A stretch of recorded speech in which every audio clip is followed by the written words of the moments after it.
Buenas, soy Javier Gamarra, en HPAT en Twitter, y voy a dar una charla sobre mitos de performance en Android. Y a ver si el mando actúa. Vale. Y ahora aquí a las 4 es una hora muy apropiada para una charla de rendimiento. Imagino que además estaréis pensando, o no otra vez, una charla de rendimiento con las típicas recomendaciones, etc. Y nada, quería decir dos pinceladas de por qué me parece que esto es importante y por qué en general lo dejamos para último momento o nos olvidamos de ello.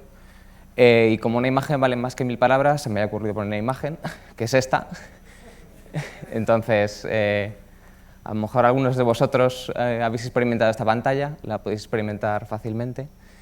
Y no hay peor situación en la que tengas una aplicación que tenga muchísimo éxito y no puedas tener el éxito que quieres, o no puedas tener las ventas que quieres, el rendimiento que quieras, porque algo va mal, porque tu aplicación está colapsada totalmente y no das abasto a servir peticiones. Y además te responde con recochineo diciendo que, por favor, vuelve de nuevo. Y si no puedo volver de nuevo, quiero hacerlo ya, pues no puedo. Vale. Lo que quiero que os quedéis con esta sensación al salir de la charla es que el rendimiento es una funcionalidad más de vuestra aplicación. Es otro aspecto totalmente más al nivel del login de la aplicación, de lanzar Pokéballs, de lo que sea. O sea, es una feature más de vuestra aplicación y tenéis que tratarla como tal. Si la olvidáis, si no la tenéis en cuenta, tendréis usuarios enfadados, usuarios que no utilizan vuestra aplicación y pues tristeza para todos, desarrolladores y usuarios. Y el rendimiento no es solo que la aplicación funcione o no funcione, o que vaya lenta, es un montón de cosas.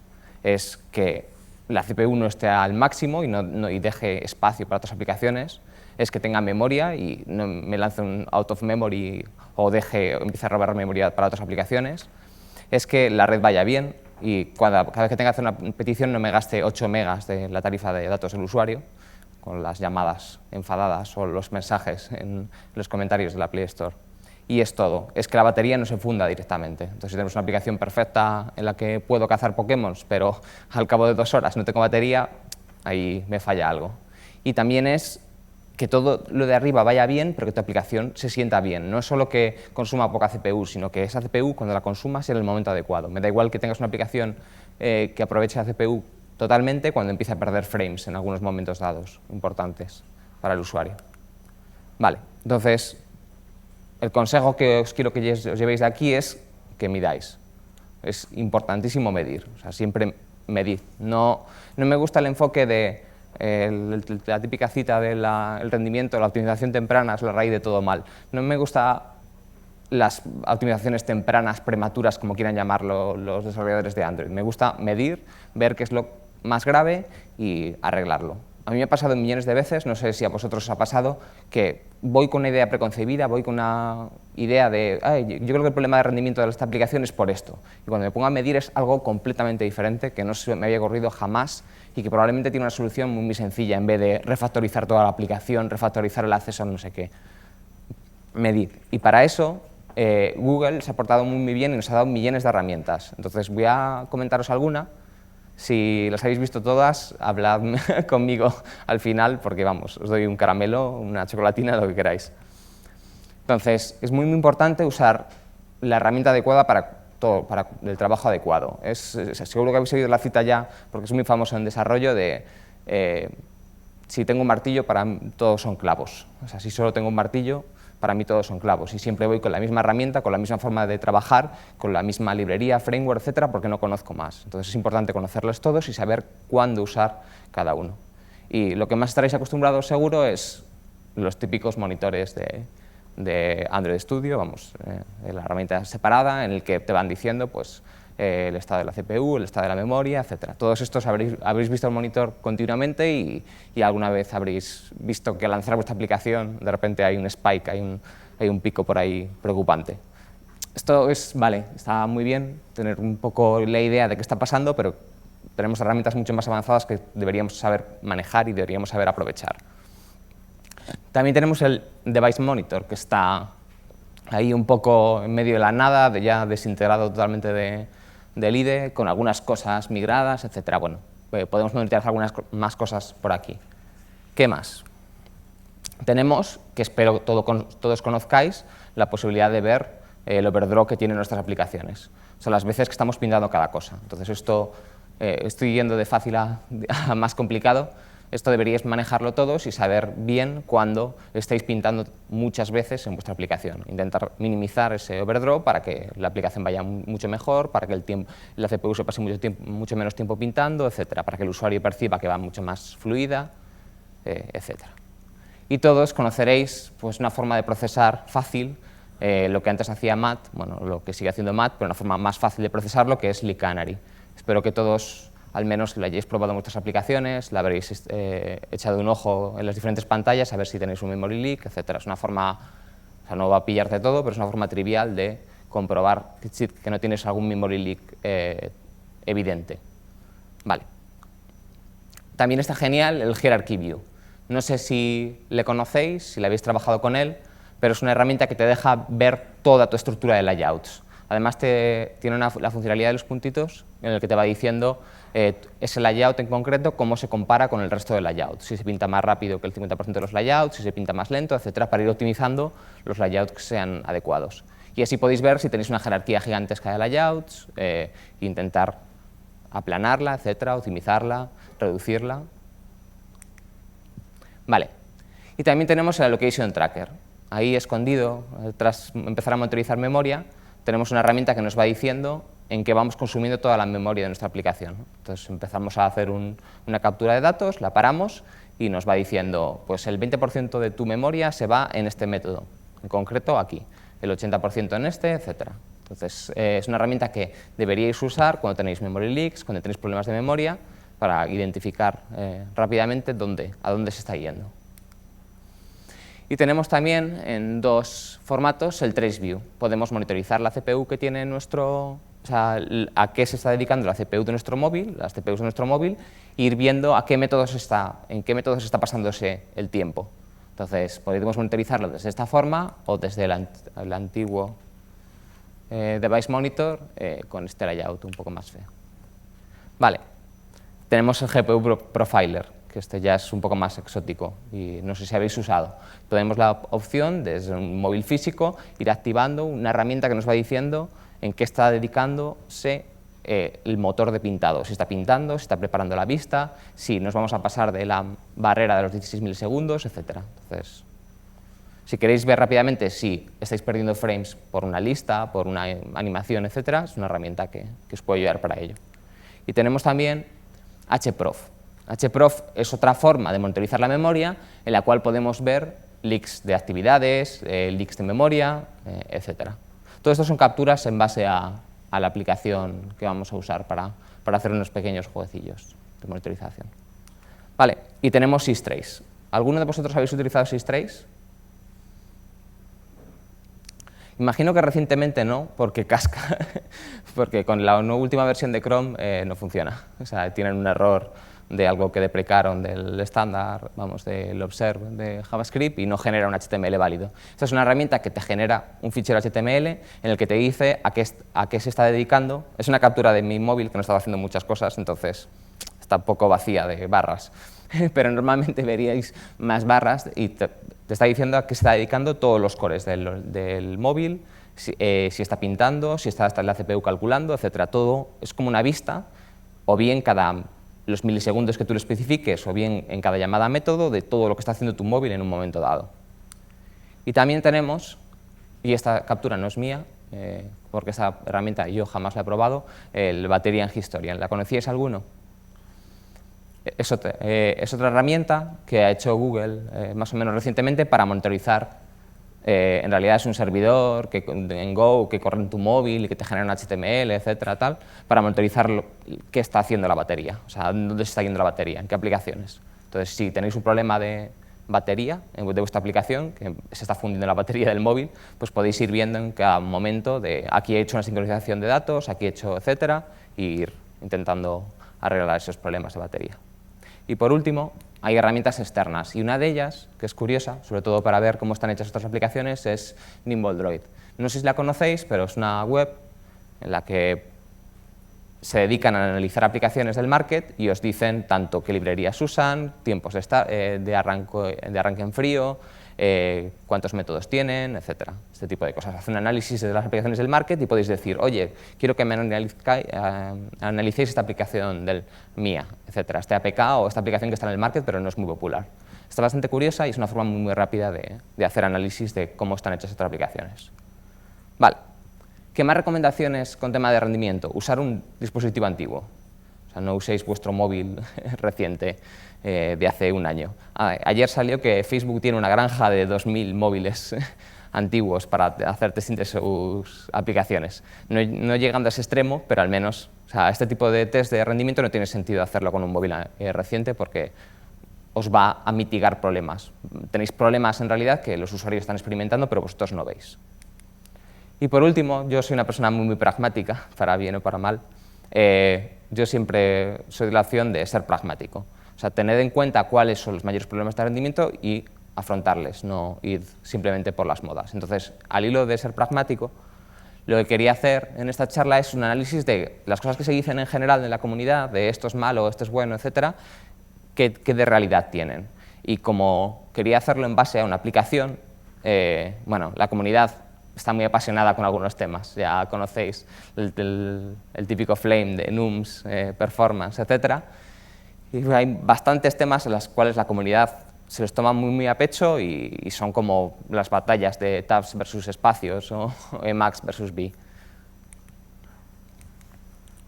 Hay un montón de cosas, pero como mi tiempo es limitado, solo he podido hacer 4, y la idea es ir expandiéndolo con el tiempo, si me dejáis.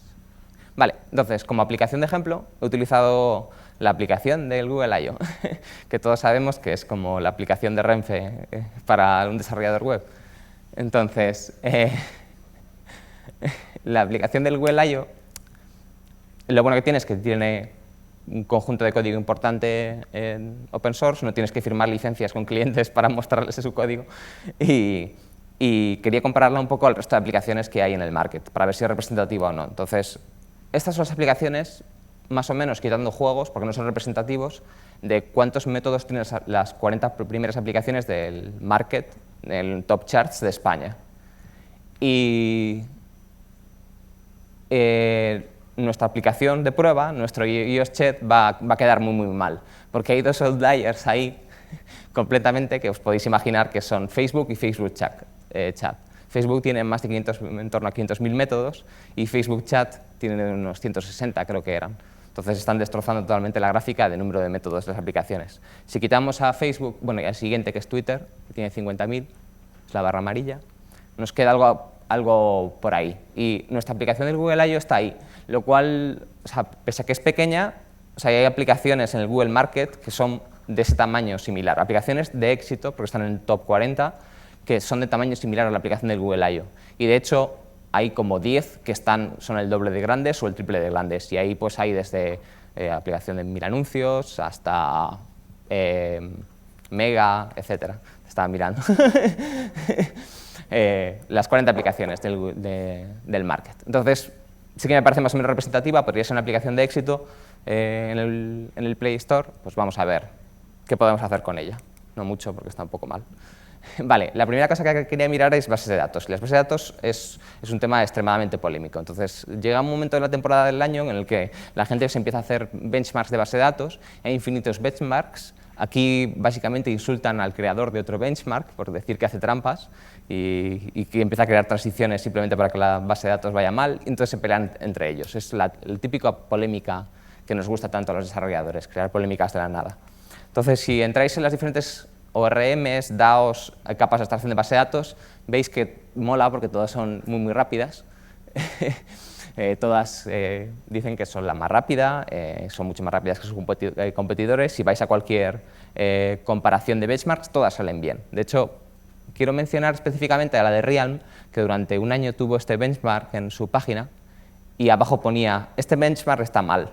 No lo ponía con esas letras, pero ponía un asterisco de este benchmark está mal. En vez de quitarlo, pues preferían dejar el benchmark para que la gente se bajase la librería y decir que simplemente hacer un disclaimer de no tiene en cuenta esto. Bueno. Vale, entonces para eso lo que he hecho es grabar la performance actual de la aplicación de Google I.O., escribir test con he grabado test con el Espresso Test Recorder, he reescrito la capa base de datos para utilizar Realm y Dbflow. Empecé a hacer más, pero ahora veréis por qué no tiene sentido. Y he medido el tiempo que tardaba en terminar los tests, el tiempo de la memoria ocupada y el tiempo de CPU. ¿Vale?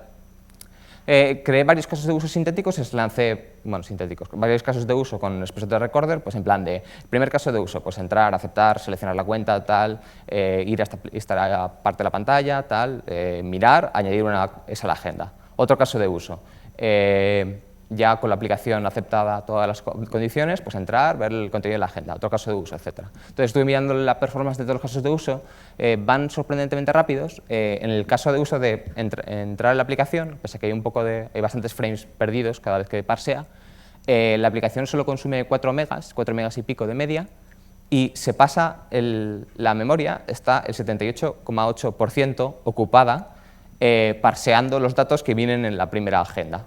Entonces, todo eso es parseo, y además la mayor parte es parseo de fechas, lo cual es un poco inquietante, en el sentido que seguro que se podría optimizar, pero bueno. Si lo hacemos en la vista de CPU, nos tarda 2,5 segundos, si lanzamos el test, porque tiene infraestructura el test, etcétera, tarda 8 segundos. El otro caso de uso que teníamos era entrar como una persona remota. Si entonces entrar con una persona remota tengo menos opciones, puedo hacer menos cosas, pues hacer un par de cosas, que sería el caso de uso de lo que haría una aplicación, una persona cuando quiere ver el Google I.O., pero no está presente en el Google I.O. como tal. Aquí no hay ninguna cosa desastrosa de rendimiento, como el caso de parseo de la agenda, porque ya es un caso de uso en el que ya he empezado, y ya se ha parseado, ya se ha cacheado, está consumiendo unos 4 megas parecidos, hay menos tiempo de CPU, el test tarda menos, sobre todo el mayor espacio de memoria que estoy ocupando es pintando cosas.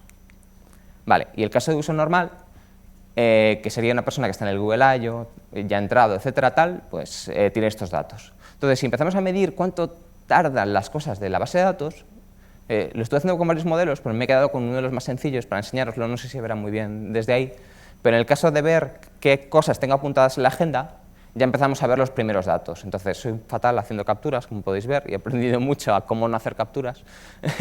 Arriba está los bytes que estoy ocupando al hacer la búsqueda de las charlas a las que quiero ir, y abajo está el tiempo de CPU que estoy tardando en recuperar esas charlas. Están las veces que se ha llamado, el tiempo en global de la llamada, pero no es lo que ya he tardado yo, y el tiempo que he tardado yo. Entonces, esto, si cogemos Realm, quitamos su capa de content providers, base de datos a pelo, y lo metemos, el tiempo de CPU pasa de 262 a 322, lo cual es no he hecho el porcentaje, porque soy un poco vago, pero es una pérdida ínfima. Bueno, si lo hacemos sin más, lo que nos pasa es esto. Que la aplicación del Google I.O., o sea, el código, o sea, Realm no está pensado para que cojas tú una capa de persistencia y la pases directamente a otra, porque tienes que tener cuidado con quién accede a ese objeto. Y el código del Google I.O. hace cosas muy raras con los objetos, se pone a clonar las sesiones, etcétera, no sé por qué, entonces hay problemas que tienes que arreglar y reescribir. Como no me dedico profesionalmente a refactorizar la aplicación del Google I.O., pues lo he solucionado así apañadamente. Vale, y si metemos Dbflow, por ejemplo, el resultado es un poquito peor. O sea, tardamos 2.400 milisegundos, 2.400 microsegundos y 365 en nuestro código. Entonces, ya empezaréis a ver que hay unos números a un lateral que son preocupantes, que ahí pone 0,0. Entonces, el tiempo que se está pasando en acceder a esos datos es el 0,0% de la CPU, lo que está ocupada en ese momento. El resto del tiempo, ¿qué está haciendo? Pues está pintando imágenes, está pintando layouts, etc. Entonces, si nos dedicamos a optimizar el tiempo de base de datos, en este caso concreto, en el que simplemente estoy accediendo a las charlas que tengo guardadas para el Google I.O., estamos optimizando el caso del 0,0%.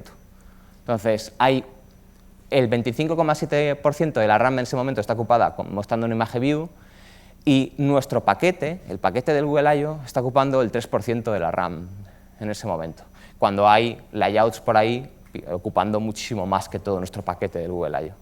Entonces, mi conclusión de este tiempo, que ya había gente que lo decía, es que el rendimiento de ORMs no importa, punto.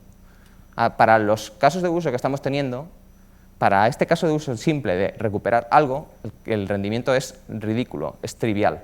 Y es algo que ya muchísimas personas han dicho. No escojáis un ORM, esta es mi opinión, podéis criticarla después en las preguntas, no escojáis un ORM por el rendimiento, punto. No, esto no es general, sabemos que hay ORMs de primera generación, estilo Active Android o Sugar ORM, que se han quedado muy atrás en rendimiento. Cuando digamos atrás es 1000 veces de rendimiento, porque tiene mucha reflexión, porque tiene muchas cosas muy desfasadas. Pero en todos los ORMs de moda en este momento, todos tienen un rendimiento similar. Como todos se dedican a hacer benchmarks en los cuales ganan, por favor, no escojáis un ORM por rendimiento, escogedle por si el API se ajusta a lo que queréis o no. Y como todo este tipo de cosas, siempre hay una cita de Jake por ahí, en un comentario en Reddit, en el cual dicen que su base de datos es un poquito más lenta. Entonces él dice, me da igual que sea un 10%, porque nunca voy a llegar al límite en el cual ese rendimiento afecta.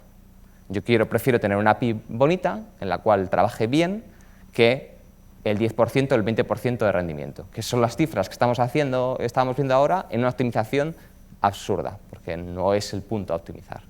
Entonces, por eso paré de aplicar ORMs.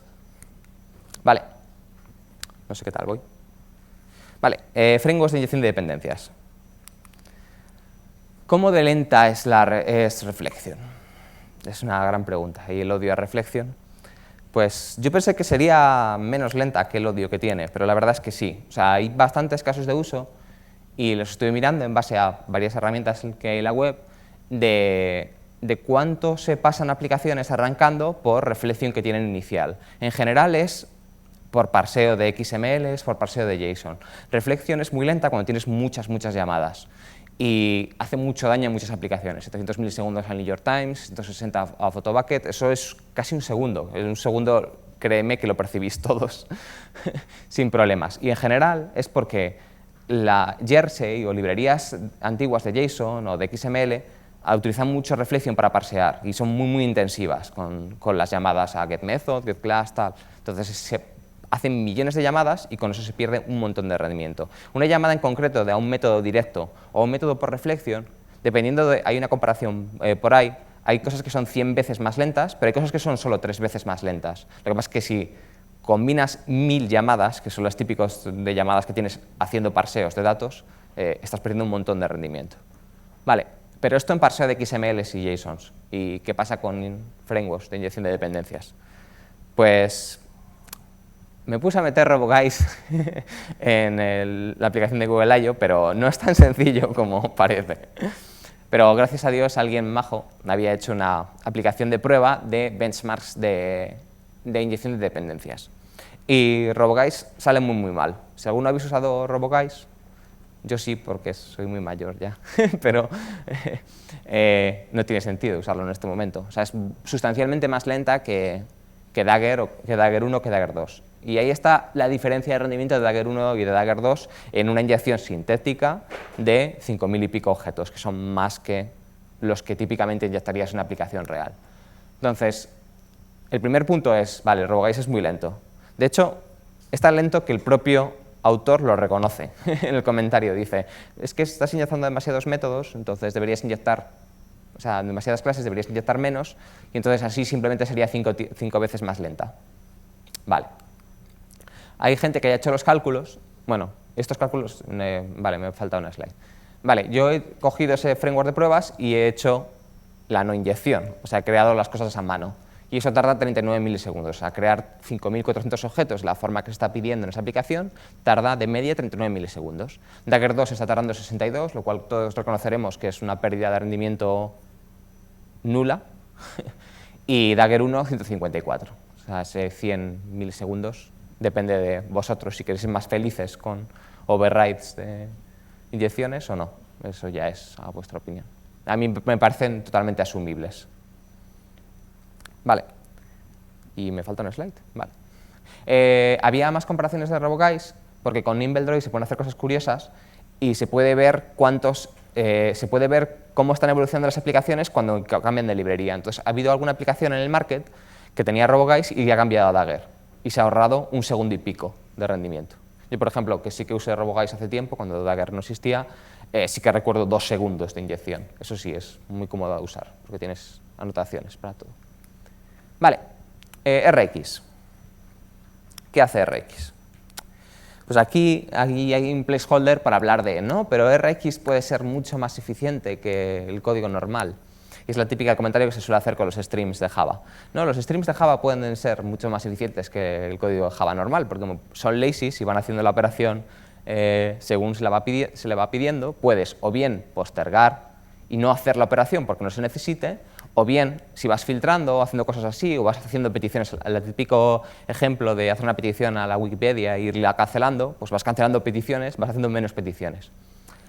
Pero mi experiencia, no sé si es la del resto de personas que usa RX o streams, por ejemplo, de Java 8, es que, vale, es muy bonito, pero no tiene tantos casos de uso en la vida real. O sea, es el mundo ideal en el sentido en el que nunca el rendimiento que perdemos por defecto, o sea, el API de Java 8 de streams pierde rendimiento por defecto que hacer un for each normal, lógico, porque nos da más operaciones y nos da más capacidades, pero pierde rendimiento que hacer un for each normal. Toda esa pérdida de rendimiento no compensa al laziness del stream.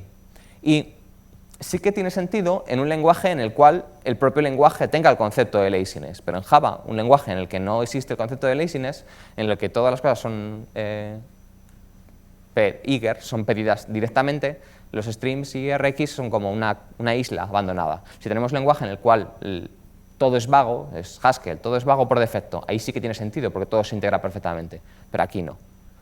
Y podríamos hablar, por ejemplo, la gente que ha hecho web, Hibernate también es lazy. Nadie dice que Hibernate es mejor rendimiento que una base de datos directamente. ¿Por qué no? Porque esa laziness tiene sentido en casos de uso muy concretos, en los cuales sí será mejor, pero en el resto de los casos de uso estamos perdiendo rendimiento. Y en concreto, ¿cuánto rendimiento perdemos con RX? Mucho comparado con el resto de implementaciones del manifiesto de Reactive Streams. Pero bueno, están trabajando en ello. Arriba está la performance del API de Streams, y aún más arriba está la performance del API de Streams paralelizada, que claro, como hace trampa, como lo lanza en 4 hilos, etcétera, y pues está trabajando con más hilos. Eso es hacer un poco de trampa. Pero hay una diferencia de por 8, por 9, por 10. El chico que desarrolla RX va poniendo las actualizaciones y la 1.1.7 es una mejora sustancial de rendimiento con respecto a la anterior. ¿Esto nos afecta en algo? Gran pregunta. Aquí tenemos una comparación con el API de Java sin más. Este es el típico ejemplo de un benchmark totalmente sintético, de si en el caso de estoy iterando sobre cosas, pues sí, con el API de Java directamente puedo iterar 350.000 millones de veces y con RX solo 30, ahí estoy perdiendo 12. Pero ¿cuándo estás iterando sobre cosas para procesarlas? Nunca. Entonces, podemos leer el post que crean los creadores de RX, de cuándo no usar RX, porque la pérdida de rendimiento te afecta en sí. Cuando tienes objetos muy caros de crear, si tienes un objeto muy caro de crear, RX va a estar creándolo, recreándolo, pasándolo, etc. Entonces, si tienes una expresión regular, una llamada a la base de datos o cosas así, eso va a ser un drama, va a ser un problema. Es un problema también no es un problema de rendimiento, pero es un problema de por qué estás usando RX para iterar sobre algo constante, pequeño, etcétera, como una enumeración. Pone el caso concreto de una enumeración. Estoy iterando sobre los values de una enumeración, pues porque no haces una iteración normal que es igual de expresiva. O hay un problema que no es tanto de rendimiento, sino de expresividad. Si tienes un objeto que todo lo modelas con observables, vas a tener que ir haciendo flatmaps para ir recuperando los valores, y ahí estás perdiendo. Ahí estás complicándote el acceso en vez de hacer una recuperación sin más.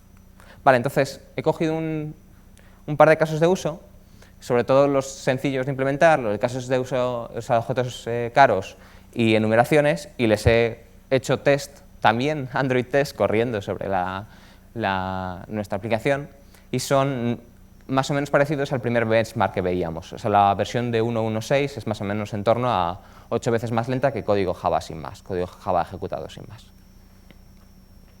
esto es un trade-off, como ya sabéis. Vale. Cuarto punto, microoptimizaciones. Y aquí tengo que hacer el troleo. Entonces, si haces el cálculo de qué pasa si coges los 39 constantes, que hay 39 solo constantes enteras, de la Google I.O. Aplicación, perderías 285 bytes. Sobre 4 megas, creo que es asumible. Pero como puedo utilizar la falacia de argumento de autoridad, puedo decir que Jake Wharton te consideraría idiota, o que en Instagram te dirían, no sé si habéis leído este post de Instagram, de las cosas que hace Instagram para tener un rendimiento excepcional o un rendimiento muy bueno. Entre ellas incluye hacerse su propia capa de HTTP2. Entonces, personas que se hacen su propia capa de HTTP2 para acceder a sus recursos están usando enumeraciones, yo creo que son seguras para usar. Si llegas a un momento en el que las optimizaciones que te estás haciendo implican crearte librerías muy complicadas de estándares que no están implementados o están implementados parcialmente, creo que merece la pena los trade-offs. Vale, y esto lo podemos extender a on-click listeners. Un on-click listener es gracioso, porque en la Test App no hay ningún on-click listener implementado por la propia actividad. Recordaréis la recomendación de no creéis clases anónimas, porque las clases anónimas ocupan bytes. Entonces, en vez de clases anónimas, haced que la propia actividad implemente el on-click listener. Con lo cual, en algún futuro tendremos una actividad gigantesca en la cual habrá millones de un switch gigantesco con millones de opciones, etc. Entonces, ¿cuánto cuesta una clase anónima sin más, que no tenga ningún campo? 40 bytes. Entonces, haced las cuentas. 4 megas, 40 bytes. ¿Vale? Es la aplicación pequeñita del Google I.O. Siguiente. Y esta pregunta es más capciosa. El otro día, trabajando en nuestra aplicación, estábamos haciendo una funcionalidad para listar likes.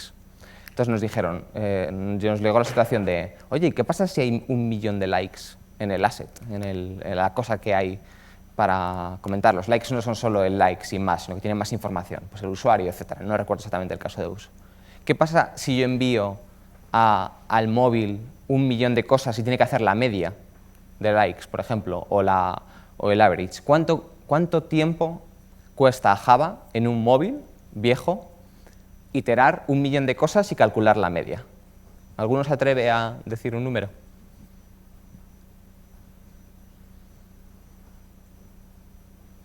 Son 300 milisegundos. O sea, iterar 1 millón de objetos es Java, son 300 milisegundos. Eso sí, crearlos son 30 megas. Entonces, pensadlo bien. O sea, Java es rápido. Java como tal es rápido. No tienes que optimizar Java. O sea, iterar 1 millón de objetos que acabas de crearlos es más costoso, como podéis imaginar, porque tienen un random, tienen un tal, tienen un valor. Te lleva más que 300 milisegundos. Pero iterar 1 millón de objetos te cuesta 300 milisegundos. Tenerles en memoria son 30 megas. Pero haced la cuenta cuánto es parsearlos por JSON y pasarlos por la red. La optimización no está aquí, en cuánto cuesta iterar 1 millón. La optimización está aquí. Es cuánto cuesta parsear eso y cuánto cuesta pasarlo por la red. ¿Vale? Vale, pues acabando.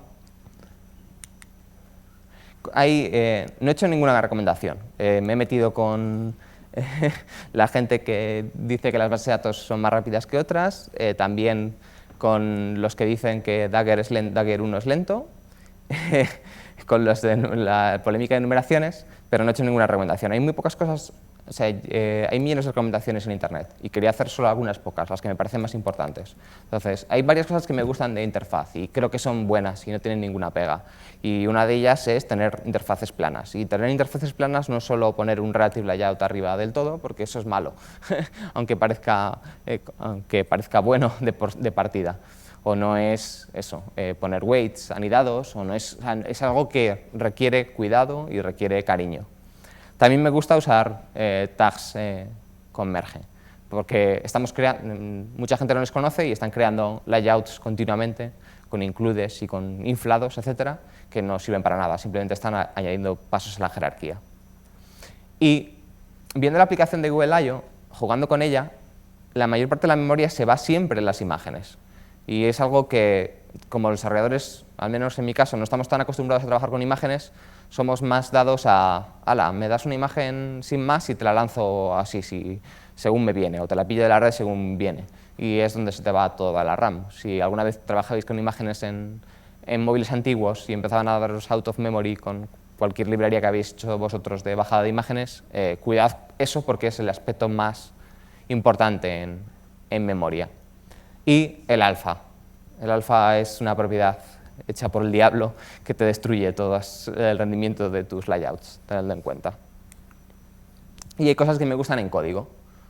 Me gustan las weak references. Sé que todos tenemos problemas y hemos tenido problemas con la referencia de una clase, de una inner class a la clase actividad, si tenemos que hacerla estática o no, etc. Todo ese tipo de cosas, todos esos leaks típicos para las inner class, se solucionan con una clase inner class estática y una with reference pasándole el contexto. Hacedlo, por favor. Instalad leak canary y rotad la pantalla y veréis que estáis perdiendo memoria ahí. Me gustan las cachés. A veces los desarrolladores nos creamos problemas nosotros solos. Siempre solía hablar del problema de orientación hasta que un día Jorge me dijo, pero es que el problema de orientación es poner una caché y ya está. O sea, el problema de orientación de volver a hacer una petición a red, etcétera, no quiero evitar la petición de red porque es costosa y porque el usuario no sabe qué hacer, eso se soluciona cacheando esa petición a red y ya está, la vuelves a hacer, tienes el mismo caso de uso del código, pero tienes una caché que afecta solo a ese caso, o te afecta ese caso y más cosas. Entonces nos complicamos muchísimo cuando en realidad estamos creando problemas de la nada, simplemente cuando podíamos usar una caché y ya está. Me gustan los flat buffers. Sobre todo viendo problemas con JSONs gigantescos, con serializaciones enormes, con tiempo de CPU de serialización, que se ve muchísimo en la Google I.O. Y sobre todo me gusta, y creo que se ve en las slides, la eficiencia del desarrollador. Y estas son mis últimas palabras, que son robadas de Instagram. Haced la cosa más sencilla hasta que encontréis un caso en el que optimizar tenga sentido, en el que optimizar importe. O sea, yo soy firme creyente en la optimización temprana es la raíz de todo mal. Entonces, vale, o sea, Dagger como tal es una pérdida de rendimiento al no usar Dagger. ORM son pérdidas de rendimiento a usar la base de datos directamente. RX es una pérdida de rendimiento grande con respecto a usar Java directamente, pero, o sea, tened en cuenta esta parte negrita, la eficiencia nuestra. No estamos perdiendo cantidades ingentes de rendimiento con ninguna de estas cosas. ¿Vale? Pues ya está. ¿Preguntas?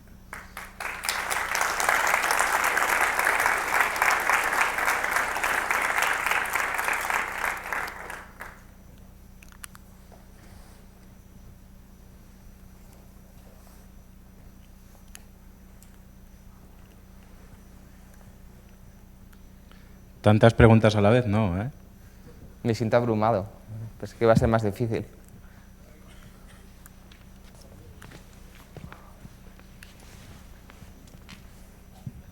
Buenas. Muchas gracias por la presentación, creo que ha estado genial. De la primera parte, tema de herramientas, ¿hay alguna herramienta? O sea, en el pasado nosotros usábamos Little Eye, no sé si la llegaste a conocer. Es una herramienta que hicieron unos indios y que la compró Facebook y nunca más volvimos a saber de ella. Y básicamente, pues tú corrías un caso de uso en el móvil y te extraía de una forma un poquito más bonita que todas estas herramientas pues los datos de consumo de red, consumo de batería, consumo de CPU, te grababa los puntos más chungos y tal.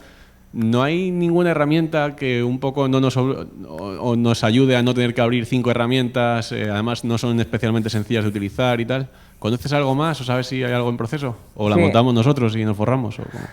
Estuve probando un par para el tema de Google I.O., pero al final son más frágiles y como te altera la aplicación. Una es, no sé si la conoceréis, Dagger to Metrics. Es una librería que ahora se ha extendido y tiene también, te crea un iconito muy majo arriba del todo en el que te dice cuánto tiempo te ha atacado tu actividad, cuántas peticiones ha hecho, cosillas así, o sea, estadísticas generales. Lo que pasa es que ese tipo de herramientas, como corren en tu conviven con tu aplicación. Lo que me estaba pasando con la del Google I.O. es que me hacía cascar la del Google I.O. Porque entraban en algún tema de concurrencia, etcétera, raro. No me paré mucho a preocuparme porque teniendo las herramientas nativas que ya había manejado bien, pero esa la verdad es que tenía buena pinta. Y no recuerdo el nombre, pero si buscas Dagger to Metrics, porque es la continuación, está por ahí. Y había otra, pero era bastante peor, era más reducida en tema de datos. La que te digo te dice, pues eso, la actividad ha tardado tanto, entre el resumen y el resumen han pasado tanto, creo que había peticiones de red también y había un par de cosas. Y luego si tenías Dagger, si usabas Dagger, te daba estadísticas de Dagger como tal, de tiempo de inyección, etc. Ok, gracias.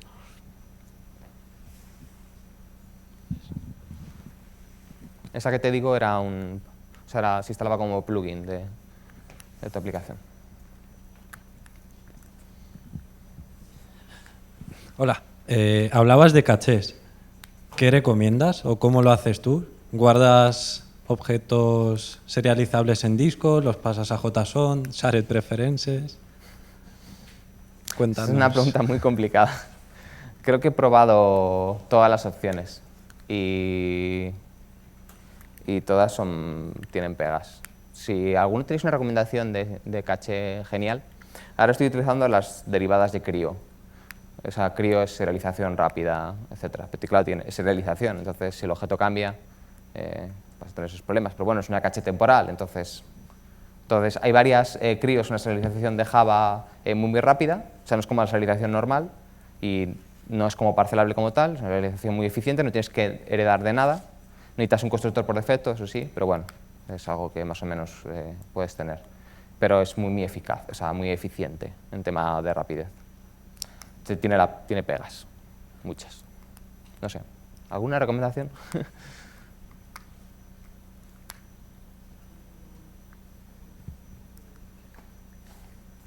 Pero vamos, he pasado por guardarlo en base de datos, serializar con los problemas que tiene, etc. Pasar parcelable a disco, usar preferencias, etc. He pasado por todas las etapas. Ahora estoy con CRIO, con las de CRIO. Vamos.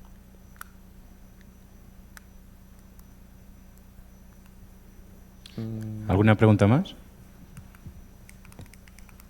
Vale, he mencionado varias referencias. Hay dos artículos que me parecen brutales sobre el tema de herramientas, están aquí, y como tengo tiempo, os voy a obligar a no ser libres. A pasar páginas. Y son Sped Up Your App, es una referencia muy buena sobre herramientas, y una charla de una chica que es GDE sobre Performance Testing Tools. Está muy bien. Y Enrique va a sacar un libro dentro de un mes sobre rendimiento. Así que puede estar curioso. Ya está.